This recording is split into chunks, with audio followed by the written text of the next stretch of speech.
Hey, good evening, everyone. Thank you for joining. Thank you all for joining tonight. It's good to see you, even though I can't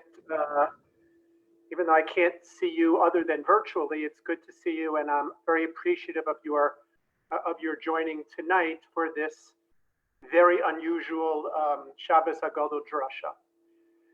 If ever there was a question of why is this year different from all other years, this is the year to ask that question. It's to ask that question because, first of all, just look at the way we're doing this. Usually it's in shul. Usually it's at a time when people have the ability to take some time from a Shabbos afternoon nap, perhaps, and to spend that time just coming and just, I guess, enjoying being together with each other and hopefully learning something as well. So this is different. It's a Sunday night. People are busy preparing for Pesach. I'm very grateful that you made this time to be here tonight. I hope that it will be meaningful for you and that you will be able to take something away from it. I'm actually hoping to see all of you in one shul or another in the not too distant future. But at least tonight, this is what we have, and we'll do the best that we can with it. So to begin, I think we need a few introductory remarks. And I don't see how we can begin tonight without expressing our wishes for refuah shlema for all of those individuals who have been afflicted by this COVID-19 coronavirus. Not only refuah shlema, we hope for their speedy recovery and full recovery, but we also want to open up our hearts and extend our condolences to those both within our community and outside of our community who have lost dear ones to this terrible magefa. We hope in Yirtzeh Hashem that HaKadosh Baruch Hu will bring them nechama during these very difficult and trying days.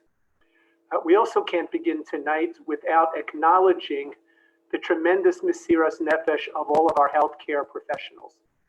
Not only the doctors and the nurses who are literally on the front lines of this battle, but all of our healthcare professionals, our first responders, our ambulance corps, all of them who literally every day jeopardize their own lives to help save the lives of others. I received a call today from one of the physicians in our community begging me to please use whatever influence I have to try to convince people to stay home. And part of the reason for trying to convince people to stay home, he said, is because we simply can't maintain this pace at which we find ourselves. Not only are our hospitals being overwhelmed by the need, but he doesn't even know how to describe the number of physicians who are on ventilators. That's a very sobering thought. Here are individuals who literally risk their lives, who themselves are now on ventilators. So we have to do the very best that we can. Number one, to be grateful for all of their service, their mesiras nefesh, and the toll it takes on their own families. And number two, by doing our best not to make their jobs more difficult. And that's the concept of stay home and stay alive. The idea that if we are not willing to be by ourselves this Pesach, if we're not willing to distance ourselves from our relatives, so I wonder if there's a possibility that we won't have that opportunity come next Pesach. So stay home, stay by yourself. I know it's not easy. It's not easy for any of us. It's not easy for our seniors who are alone all by themselves. It's not easy for families with young children who find this to be a very difficult time to manage. It's not easy, and it's not the way we want things to be. But the bottom line is, it is our responsibility. We have in our hands the ability to try to flatten this curve, and that's something that we can do. We can't figure out yet how to fix this. We can't figure out how to make this end. But what we can do is flatten the curve, and hopefully in the process save some lives as well. So the topic for this evening is Chumras Pesach, meaning the stringencies of Pesach, community, and COVID-19. Let me share with you why I chose this particular topic tonight. So first of all, as a result of the social distancing that hopefully we've all been practicing, and as a result of all of the changes in our normal lifestyle, people have not been able to prepare for Pesach the way in which they normally would. Not the extensive pre-Pesach shopping, not the extensive cleaning that would normally take place, sometimes not being able to buy new utensils, or even if able to buy new utensils, not being able to take them to the mikvah. All of these questions, on top of the fact that we don't have the resource of being together in shul, not for the siyum to be together, not for mechiras chametz, to be face to face with one of the rabbis, all of these present challenges for Pesach this year. This has resulted in a very unique phenomenon, a phenomenon that we're not unfamiliar with, but I think a phenomenon that none of us expected to see manifest in this particular way. And that is that it's resulted in an unusual number of questions for our poskim. Our poskim have had to deal with questions of, how do I do mechiras chametz this year? How do we do a siyum this year? What do I do if I can't take my utensils to the kelim mikvah? Questions, tremendous questions, not just on Pesach, not just in preparing for Pesach, not just the question of what products can I buy before Pesach without special kosher lePesach supervision that will be good on Pesach. Not only questions like that, and we have experts from the Orthodox Union and from other kashrus organizations weighing in to try to answer all of these questions that balabatim are submitting to their rabbis, who are in turn submitting to these poskim. But the questions go beyond just Pesach. The questions go to the gamut of life cycle events that we are finding ourselves confronted with during this challenging time. How do we do weddings? Do we do weddings? How do we do funerals? How do we do taharos? What happens with a pidyon haben? What happens with a bris? All of these questions that are questions of life cycle events, in addition to bar mitzvahs and bat mitzvahs, how do all of these come together? How are they all managed in a community structure and with consideration for family, for the time and investment that's been put in, have all been questions that have been asked to the poskim. And what's amazing is that we've come to realize two things. Number one, just how indispensable our poskim are. People that we can talk to, Rav Shechter, Rav Willig, have been working literally around the clock to answer the questions that we have. All of their responses are being collected in numerous places. And I think when this is all over and the dust is settled, we'll look back at this as really one of the shining times for our system of halacha. The second realization is the tremendously important role of technology that is being played in our lives as things unfold. First of all, the fact that I am able tonight to engage in this Shabbos hagadol drasha with each one of you safely in your homes, whether you're in New York, whether you're in Florida, wherever else you might be, that we can do this, we can have this connection between ourselves, but also the sense of technology and enabling rabbis and poskim to connect together. That I can ask a question today, and it will be submitted to Rav Shechter and Rav Willig tonight, and it will ultimately be submitted to all of the rabbis when it's published the next day. It's an incredible ability to see the functioning of our halachic system in ways that probably no one ever imagined, but ways that really speak to the uniqueness, to the vibrancy, to the vitality of our halachic system. So when it comes to a lot of these Pesach questions, our poskim have been very aware of that which is referred to as chumrei Pesach, the stringencies of Pesach, and in some cases, when it comes to those stringencies, they have been waived or modified, and in other cases, they remain in effect. So tonight we're going to talk about chumras Pesach, and to try to understand what its source is and how it manifests itself, whether it's a good thing, whether it's a bad thing, what lessons can we learn from it to help our community function better during these difficult times. So we're going to begin with the statement that you're all familiar with the concept of chumrah. Chumrah is when a person goes beyond the letter of the law, beyond that which is required of him. Sometimes we joke about the chumrah of the month club. In other words, what's a new chumrah that's come out? You know, how can I outdo somebody else? This is my chumrah. I don't do this, I don't do that, or I do this, or I do that. And how can I try to prove myself to be more machmir than my neighbor? That's certainly one way in which we're familiar with chumras. But I like to suggest that the notion of chumrah on Pesach has a particular place to play. It literally derives from a source in the Gemara, manifests itself in halacha and minhagim, and has a very powerful effect on our community. We have a tendency sometimes to disparage both chumras and also those who observe those chumras. I'm going to suggest tonight that shouldn't necessarily be the case. That chumras sometimes has a very valid and important place in our system of halacha, in what binds our community together, and in what enables our community to be able to stay separate from the general community in which we live.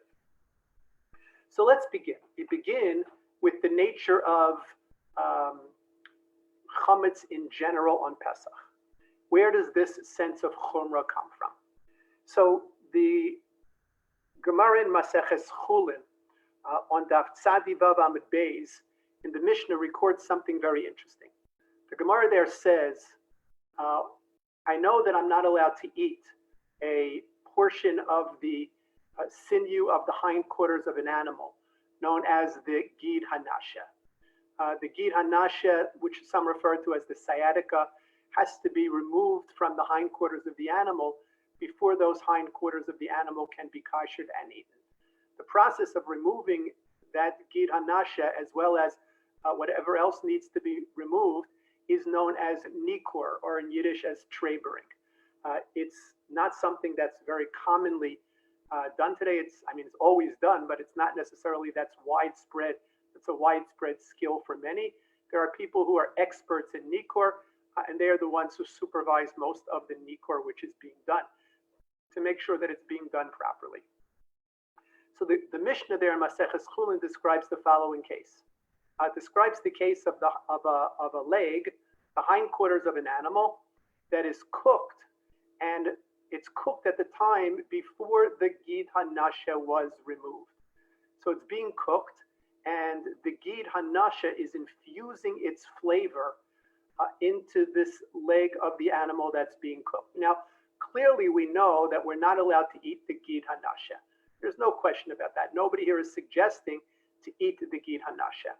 But the difficulty that we're facing now is that this gid hanasha is infusing its taste, its ta'am, into the leg itself. It's being cooked together. So whatever taste the gid hanasha has is being infused into the meat with which it's being cooked. And as any good cook knows, whatever you put into the dish that you're cooking is going to infuse its flavor into the entirety of the dish.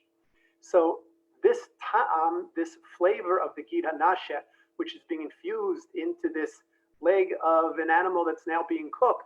So the question is, what's its status?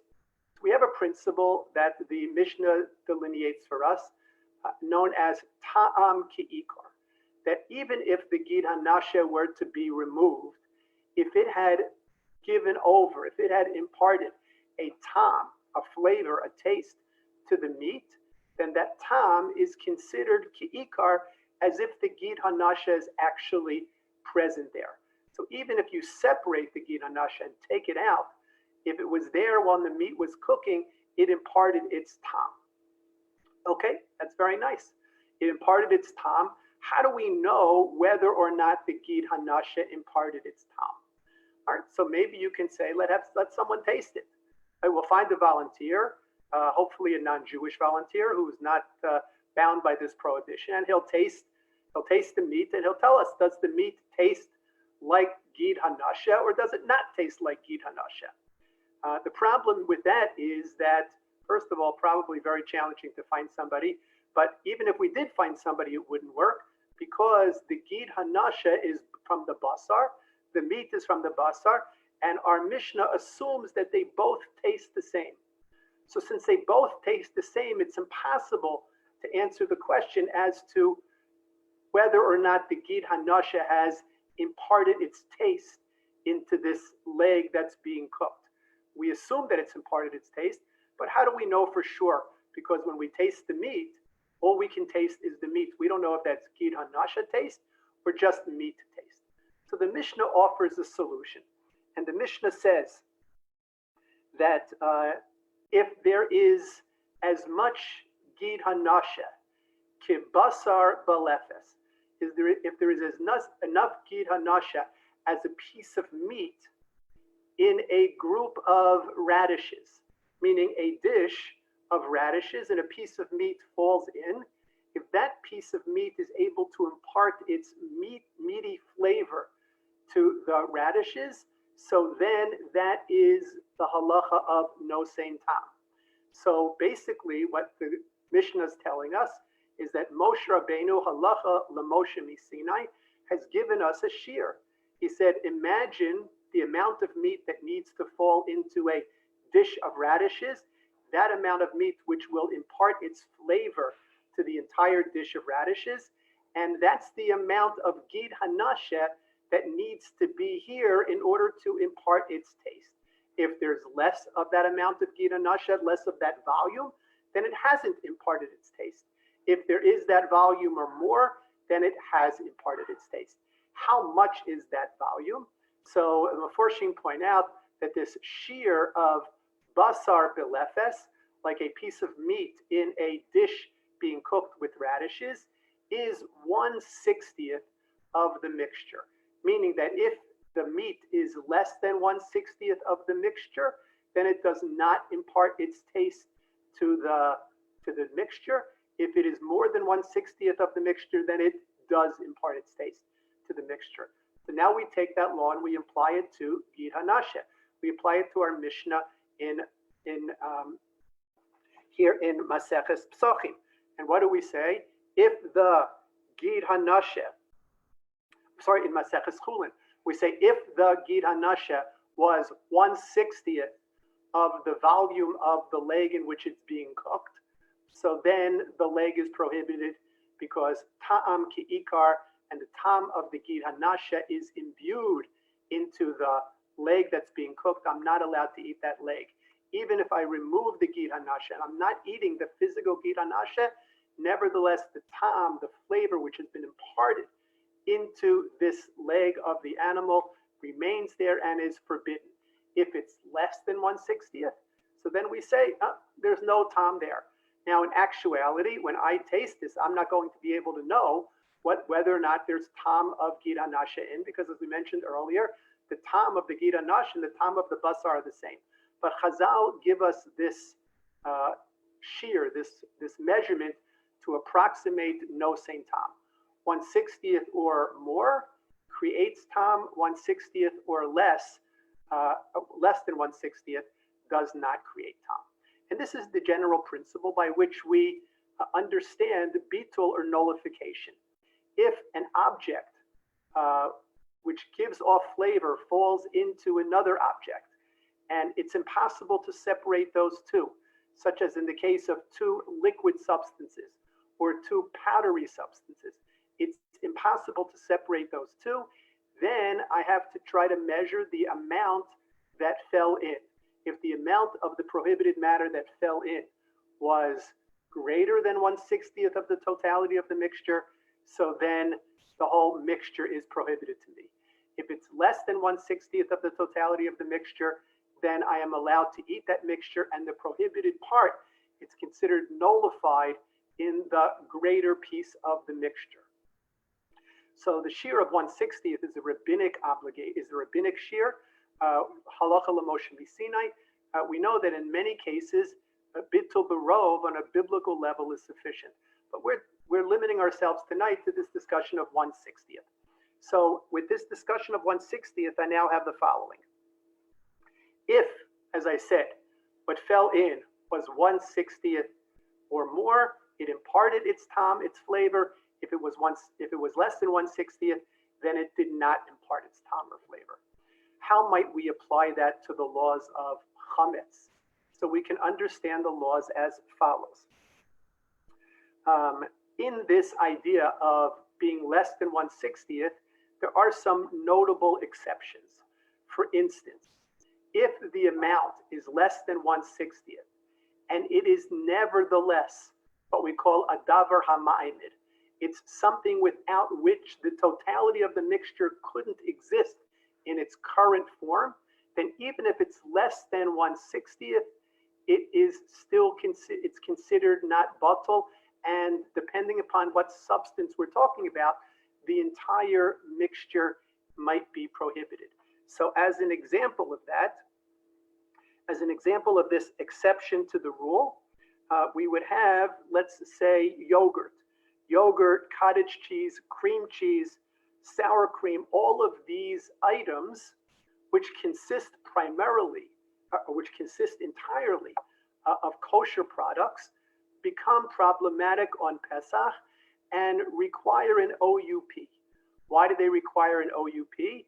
Because the minute amount of ingredient that might be chametz derived or chametz based, such as in the case of the cottage cheese, the cream cheese, the yogurt, the sour cream, there are cultures which ferment these and make them into these various substances.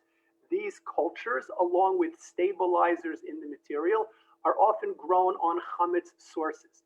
And without these cultures and without these stabilizers, yogurt wouldn't be yogurt, cream cheese wouldn't be cream cheese, cottage cheese wouldn't be cottage cheese, hard cheese wouldn't be hard cheese. So all of these things, even if they are less than 1/60th, nevertheless, they are considered not batal because of the fact that they are davar hama'amid. But let's assume that we're talking about something which would not be davar hama'amid. So for instance, let's assume in milk, we were worried about the vitamins in milk. That the vitamins in milk, the vitamin D in milk, perhaps comes from a chametz-based source. Nevertheless, buying that milk before Pesach and using it on Pesach would be permitted. Why is that different? Why is that any different than buying cottage cheese with an OU before Pesach? I can buy milk with an OU before Pesach and use it on Pesach. Why can't I buy cottage cheese with an OU before Pesach and use it on Pesach?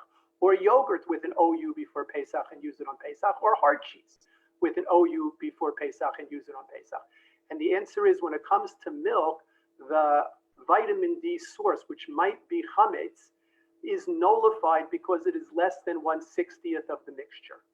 However, when it comes to these other items, the cottage cheese, the cream cheese, the yogurt, the hard cheese, yes, it's true that the chametz-based product might be less than 1/60th of the mixture. In fact, it's probably much less than 1/60th of the mixture. Yet, nevertheless, because of its importance in creating the mixture itself, it's referred to as a davar hama'amid, and it's not batal. So that's the rule of 1/60th of bitul b'shishim, as it's known.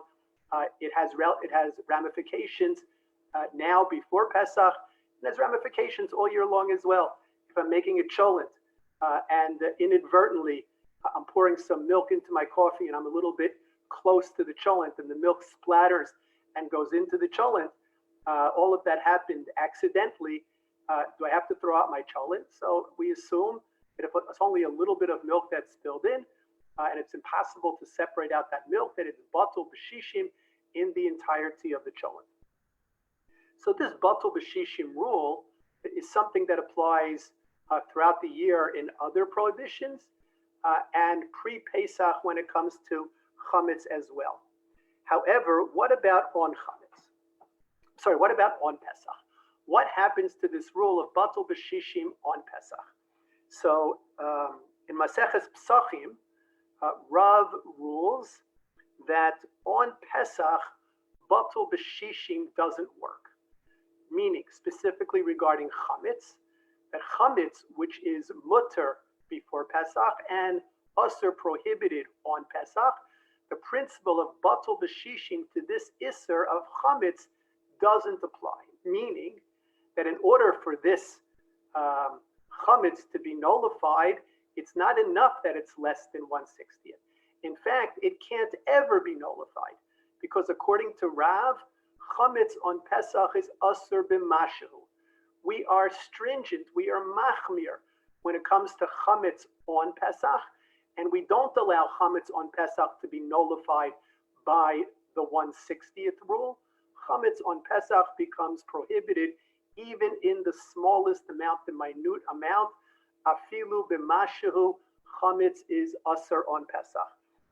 This explains why, if I'm going to buy milk without kosher lePesach supervision, I need to buy it before Pesach.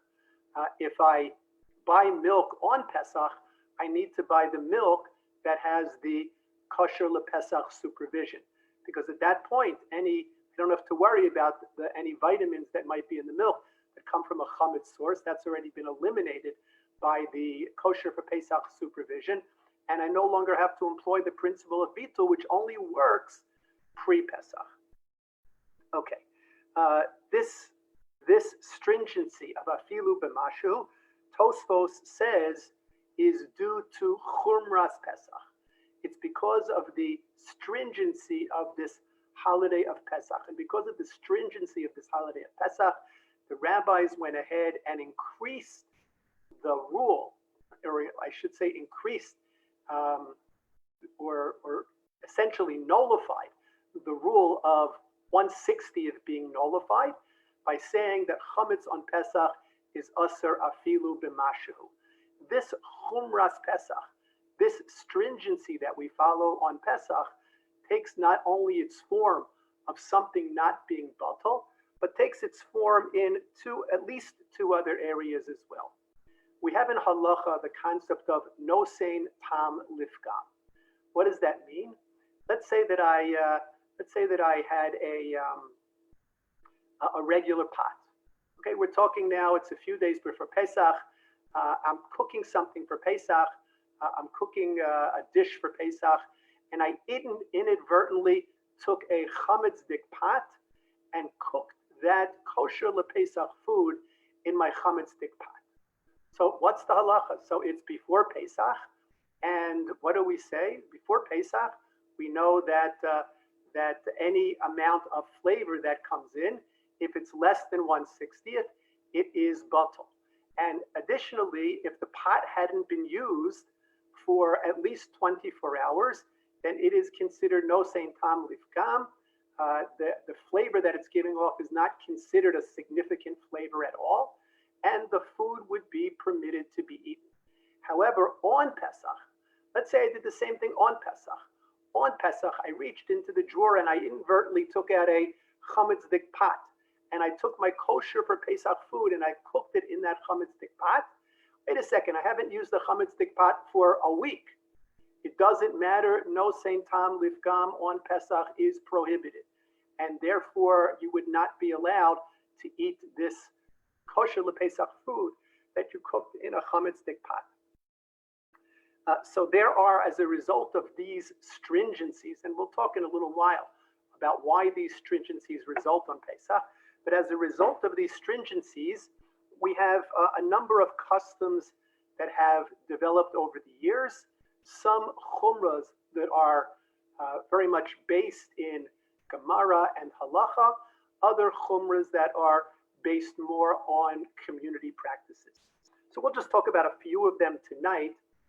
One of them is what we call matzah ashira, or egg matzah. If you buy a box of egg matzah and you look on the side of the box of egg matzah, you'll generally see a warning that for Ashkenazim, this product is not permitted unless you are ill or unable to chew or digest regular matzah. What is that based on? You don't see that warning for Sfardim, you only see that warning for Ashkenazim. So this is a chumras Pesach based on the following. The Gemara in Maseches Psachim says that if you take flour, we're referring to kosher lePesach flour. If you take flour that has been protected from any water and you mix that flour with pure fruit juice, I squeeze oranges or I squeeze apples, I extract the juice from fruit and I mix that liquid fruit juice with this kosher lepesach flour, the Gemara in Maseches Pesachim says that this will not become chametz. No matter how long the flour and the fruit juice are kneaded together, no matter how long they're allowed to sit together, it will never become chametz. Chametz is only produced by flour and water. It's not produced by flour and pure apple juice. It's not produced by flour and pure orange juice. It's not produced by flour and pure egg mixture. It's only produced by flour and water. That's what the Gemara says in the Maseches Pesachim, and that is actually how the Rambam paskins lahalacha. The Rambam says that's the halacha. The halacha is that it doesn't become chametz. Of course, the Rambam records with the proviso that there's no water mixed in. If I have flour and apple juice, or flour and orange juice, or flour and egg, and there's a little bit of water mixed in, so now all bets are off.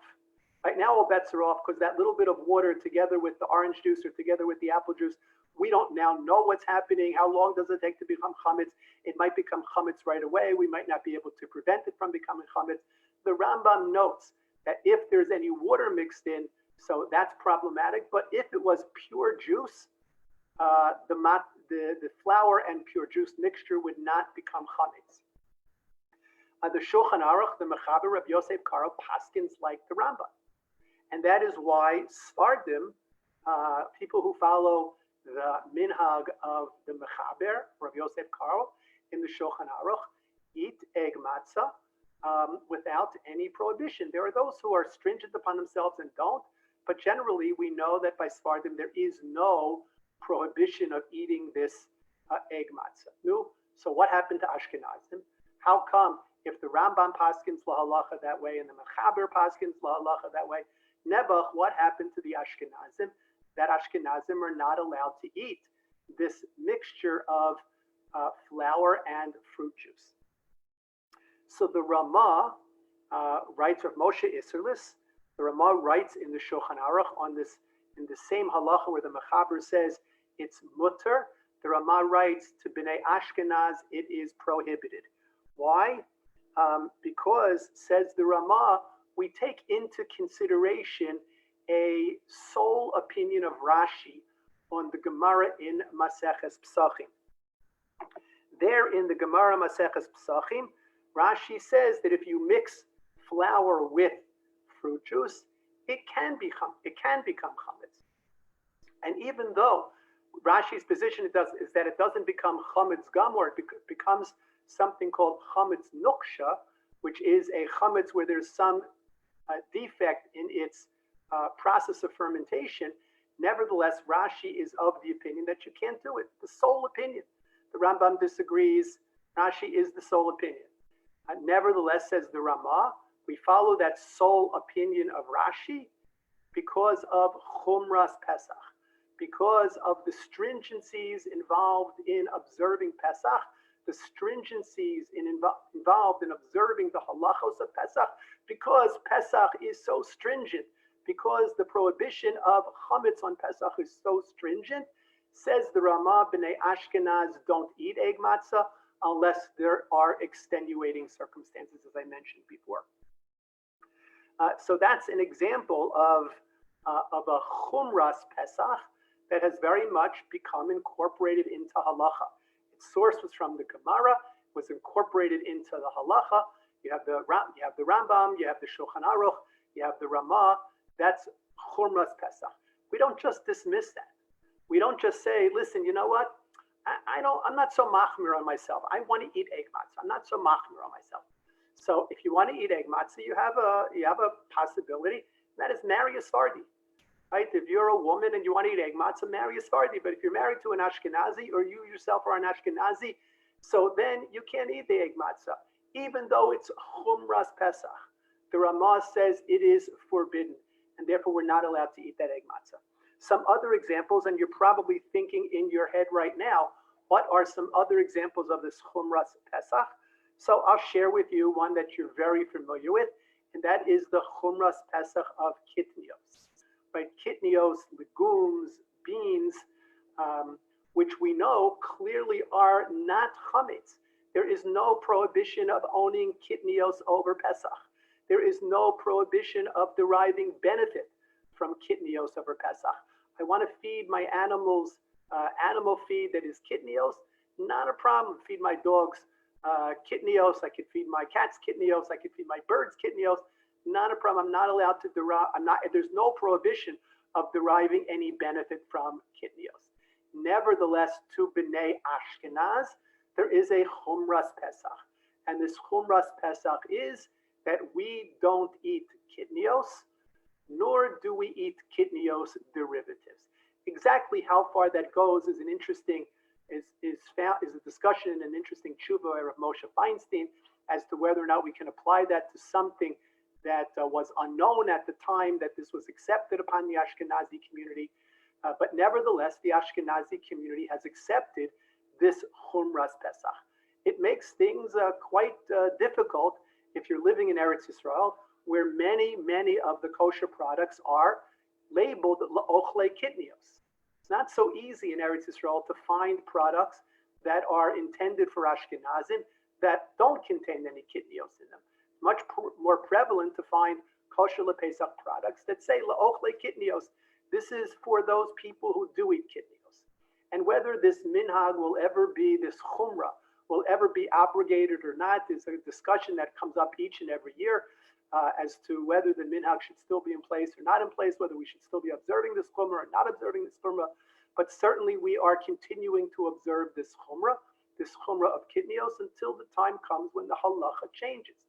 But until then, we are observing this chumrah of kitnios. Let me share with you two other chumras that you might be familiar with.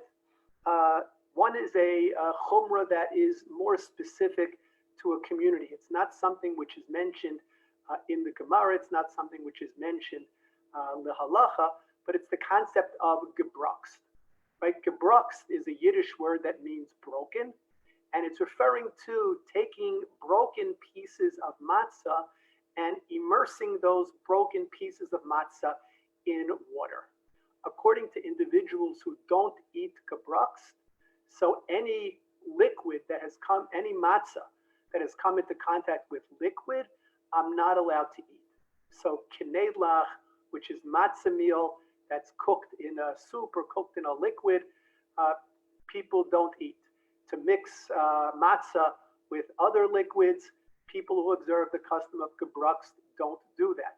Why not? Again, because of Chumras Pesach. Because they believe that perhaps the matzah was not baked thoroughly. Perhaps there's a piece of that dough inside the matzah that is still raw.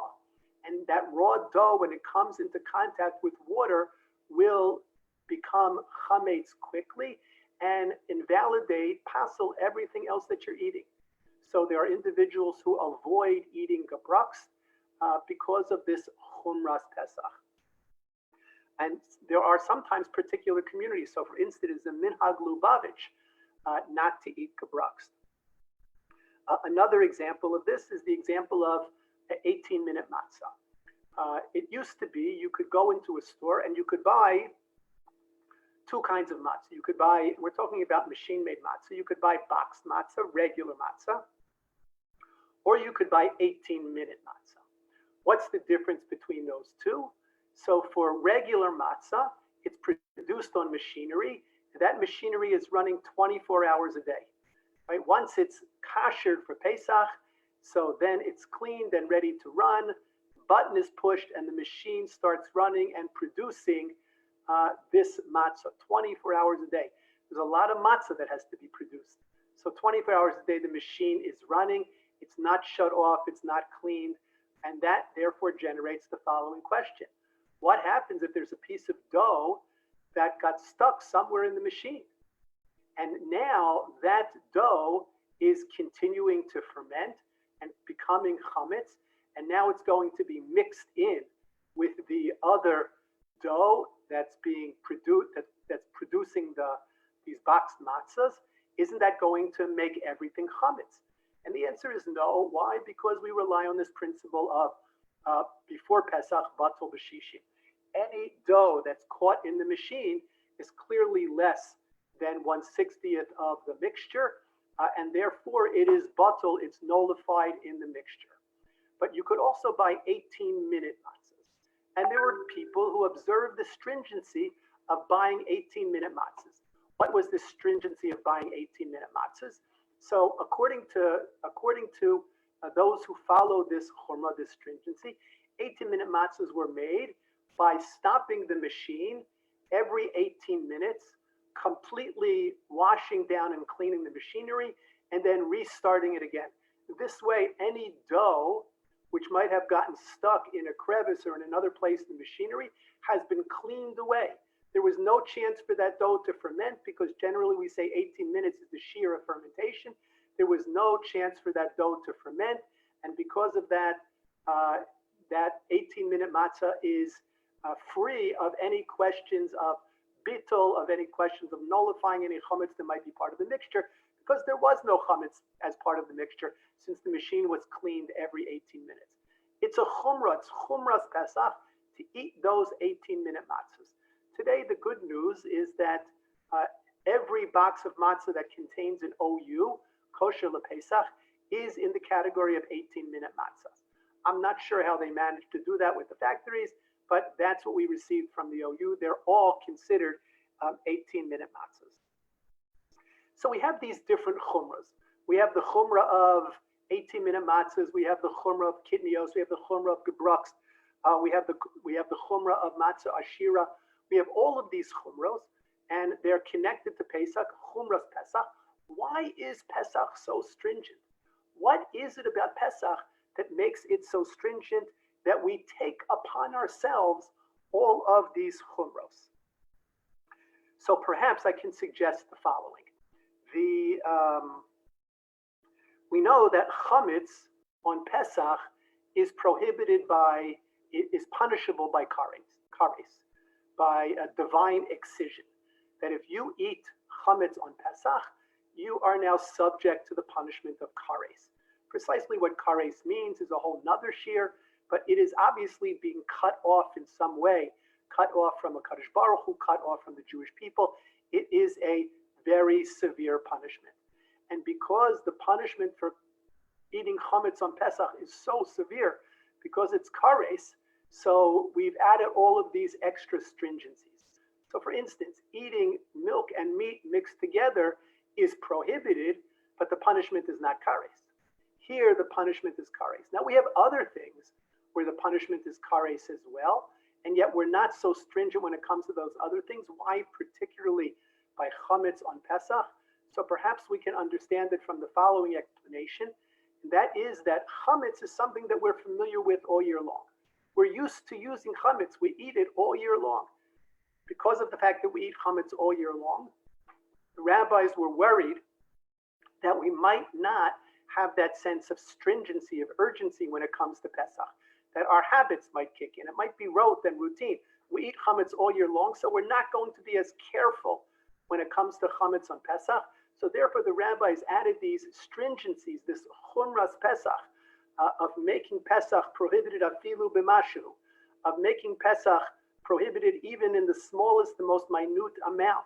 The rabbis added these stringencies of not eating egg matzah if you're an Ashkenazi, these stringencies of not eating gebrux if that's your family minhag, the stringencies of not eating kitnios if you come from an Ashkenazic background. These stringencies were all added in order to create fences to prevent us from the violation of eating chametz on Pesach.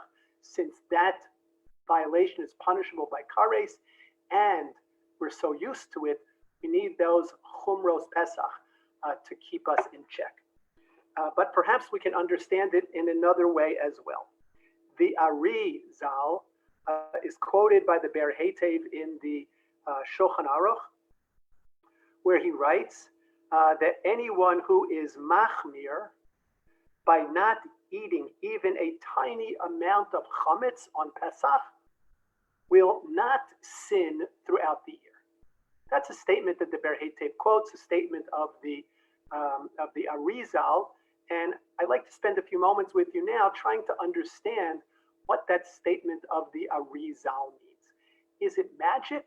In other words, if I don't eat any chametz on Pesach, is it magic that I'm not going to sin all year long? Is it some kind of algorithm that if I don't eat chametz on Pesach, then I'm guaranteed not to sin all year long? How can not eating chametz on Pesach, how can that result in my not sinning all year long, that I need to be so stringent not to risk eating chametz on Pesach? So perhaps we can understand what the Ari is suggesting based on a reflection of an understanding of chumrah. Why do people take chumros upon themselves? So there are multiple reasons that are given. The Mesilas Yesharim, in his chapter on Precious, on his chapter in developing the character trait of being distinct, of separateness, the Mesilas Yesharim includes chumrah as one of the ways of doing that being machmir, that accepting upon oneself chumros is a way to develop one's character, a way to come closer to HaKadosh Baruch Hu, a way to be more particular in our observance. Now, that doesn't mean that somebody who doesn't observe the chumrah is not being particular in his observance. Obviously, he is. But a person who's observing the chumrah is being even more particular. He is going beyond that which is required of him. And as a result of that, he is coming closer to HaKadosh Baruch Hu. So chumrah has this personality developing positive factor to it, that a person who is machmir can be accepting these chumros in order to bring himself closer to HaKadosh Baruch Hu. And the Mesilas Yesharim praises such an individual. But chumros can also help us with something else. Chumros can help us to avoid a suffix, can help us to avoid a doubt. I'm not sure, is this permitted, is this prohibited? I'm not sure, there are different opinions. This Rav says it is permitted, this Rav says it's not permitted. I can be stringent upon myself, and by being stringent upon myself, I can avoid even entering into this suffix, entering into this doubtful situation. So again, a person who wants to avoid any kind of suffix in his life, I mean, obviously each one of us lives with situations which are unclear, doubtful situations in our life. We don't really understand things fully. But here in this realm of halacha, it's possible to avoid entry into that by accepting upon oneself the most stringent opinion. That is, again, one of the positive connotations of chumrah. And finally, in some ways, chumros help to keep us separate and reinforce the boundaries between us and the world around us. As much as we engage in the world around us, it's important for us to maintain our uniqueness. It's important for us as a Jewish people to maintain our boundaries. And sometimes observing chumros can help us to do that. As an example, people who eat gebrukst generally tend to go to programs where they will be together with other people who eat gebrukst. And people who are coming there who don't normally eat gebrukst understand, okay, for this Pesach, I'm not going to eat gebrukst. It's a way of reinforcing a sense of belonging to a particular group. On the broader spectrum of the Jewish people, it reinforces the Jewish identity vis-a-vis the nations around us. But even within the Jewish people, it can help to reinforce social circles within the broader spectrum of the Jewish community. So perhaps that's what the Arizal means. Perhaps the Arizal means that when one observes chumros for the right reason, meaning be it chumros Pesach, or be it any other kind of chumrah that a person accepts upon himself, when a person accepts and observes chumros, he is developing his own spiritual personality. He's trying to improve his spiritual identity. He's trying to be more diligent. He's trying to come closer to HaKadosh Baruch Hu. He's trying to draw the boundaries even more clearly. He's trying to avoid what inevitably is some degree of laziness that might creep into our lives, some degree of accepting complacency, the rote and the routine that is inevitable in our lives. So a person who is accepting these chumros upon himself in the most positive fashion, the Arizal might be saying that this kind of personality, if you are developing this kind of personality, so this is the kind of personality that is not going to transgress throughout the year, because you're going to be very careful. You're going to be very careful to keep yourself far away from transgression. If there's a doubt, you're going to avoid the doubt. And that way you're going to avoid transgressions. A chumrah personality in its most positive way can indeed be create a personality that avoids sinning throughout the year. However, there is as well a negative component to the acceptance of chumros upon one's self. I want to begin with a story. And the story illustrates a danger when it comes to chumros of losing sight of the bigger picture. This is a story recounted by Rav Ezriel Chaim Goldfein, who was the founder of the Johannesburg Yeshiva Gedola. He was once here in America visiting the Gedolei Torah, and he found himself in Telz with Rav Mordechai Gifter, Zichrono Livracha, the Rosh Yeshiva of the Telz Yeshiva. And Rav Gifter told him of a story that had happened literally a few moments before Rav Goldfein walked in. And Rav Gifter had been approached by a number of the yeshiva young men who came with the following complaint. They said, we're concerned that the cook in the yeshiva, who was an elderly woman, a widow, that this cook in the yeshiva is not being as particular as she could be. We're worried that perhaps she's not observing all of the chumros that she should be observing in preparing our food. Rav Gifter sat them down and essentially gave them tremendous musar. Rav Gifter said to them, you mean to tell me that for the sake of a chumrah, you want me to fire this almana, to fire this widow? She has very little else in her life, and because you want to be machmer on yourselves, you want me to fire this widow? Says Rav Gifter, you're losing the bigger picture. You're losing what the forest looks like because you're so busy staring at the tree. And Rav Gifter related over to Rav Goldfein and said, this is a danger of a chumrah. A danger of a chumrah is that the person in his zeal and his enthusiasm to observe that chumrah can lose sight of the bigger picture. Chumrah can be dangerous for another reason as well. Chumrah can be dangerous because it can really serve to divide people. It can serve to divide communities. Chumrah is sometimes observed because a person feels, I need to be frummer than the next person. I need to be frummer, my shul needs to be frummer than the shul down the block. And that shul needs to be frummer than the shul down the block. And therefore we're going to observe more chumras in order that we can make ourselves frummer, we can distinguish ourselves. So that kind of observance of chumros, that motivation for being stringent with things is a very negative motivation. It smacks, says the Gemara, of yuhara, of haughtiness. It's liable to bring us into a violation of lotis godedu, that we're not allowed to divide our people up into groups, into camps. Now, in Achinami, it's true that we are divided to a certain extent into camps. We're divided into camps by our ethnic backgrounds, whether Ashkenazim, whether we're Sephardim. We are divided into camps. And yes, our observance of halacha reinforces those divisions. But a person who observes chumrah in the negative sense can create further divisions, can disable the unity of the Jewish people. And that's a very negative element to the acceptance of chumros.